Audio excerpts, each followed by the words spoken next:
এবারের নির্বাচনে 6টি আসন আমরা বিজয় লাভ করেছি। আমরা এটাতেই সন্তুষ্ট নই। আমরা সামনের দিনগুলোতে আমাদের এই অর্জনকে আমরা বৃদ্ধি করব।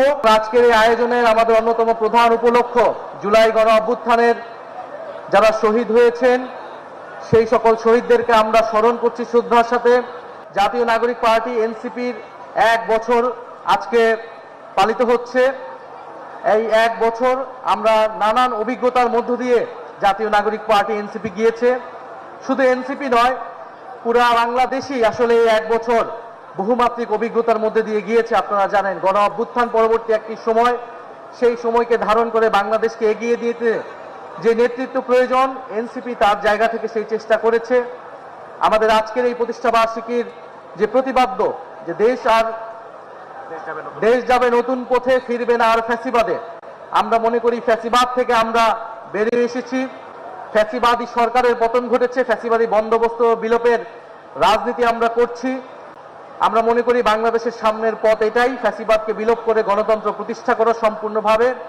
সেটার জন্য যে সংস্কারের লড়াই, জুলাই সনদ বাস্তবায়ন সহ গণভোটের গণরায় বাস্তবায়ন, সেই লড়াই আমরা চালিয়ে যাচ্ছি। ফ্যাসিবাদ বিলোপের জন্য বিচার অত্যন্ত গুরুত্বপূর্ণ একটি বিষয়।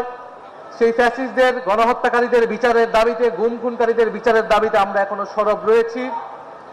এবং আমাদের আজকের অন্যতম আরেকটি প্রতিবদ্ধ হচ্ছে যে বিপ্লব, বিকল্প এবং বিনির্মাণ। আমরা মনে করি যে বিপ্লবের শক্তি থেকে বিকল্প তৈরি হয়েছে, যেই বিকল্প বাংলাদেশকে বিনির্মাণ করতে চায়।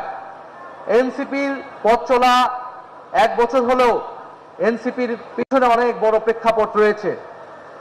আমরা আজকে স্মরণ করছি 2013 সালের হেফাজত ইসলামের যে আন্দোলন, আলেম ওলামাদের উপরে যেই নির্যাতন নিপীড়ন গণহত্যা হয়েছিল, 18 সালের কোটা সংস্কার এবং নিরাপদ সড়ক আন্দোলন, ভ্যাট বিরোধী আন্দোলন এবং পিলখানার যে গণহত্যা এবং জুলাই গণ অভ্যুত্থান বৈষম্যবিরোধী ছাত্র আন্দোলনের নেতৃত্বে সংগঠিত হয়েছিল।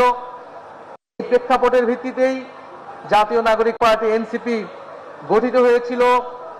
গত বছর 2025 সালের 28শে ফেব্রুয়ারি এনসিপি 28শে ফেব্রুয়ারি প্রতিষ্ঠিত হলেও গণ অভ্যুত্থানই আসলে আমাদের শেকড়। অভ্যুত্থান থেকে আমাদের যাত্রা শুরু হয়েছে। আমরা সামনের দিকে এগিয়ে যাই। সামনে স্থানীয় সরকার নির্বাচন। আমরা স্থানীয় সরকার নির্বাচন প্রত্যাশা রাখবো। সারা দেশে এনসিপির প্রতি আহ্বান থাকবে যে আপনারা স্থানীয় সরকার নির্বাচনের প্রস্তুতি নেন। তৃণমূল সংগঠনকে আমরা শক্তিশালী গড়ে তুলতে চাই। এবারের নির্বাচনে 6টি আসন আমরা বিজয় লাভ করেছি।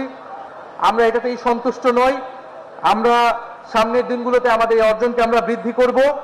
আগামীর সংসদ দ্রুত সময়ের মধ্যে সংস্কার পরিষদ হবে এবং অন্তর্বর্তী সরকারের যত আইন তারা পাশ করেছে, যত অধ্যাদেশ রয়েছে, সেটাকে ইন্ডিমনিটি দেওয়া হবে, সংসদ সেটাকে অনুমোদন করবে, সেই প্রত্যাশা আমরা রাখছি।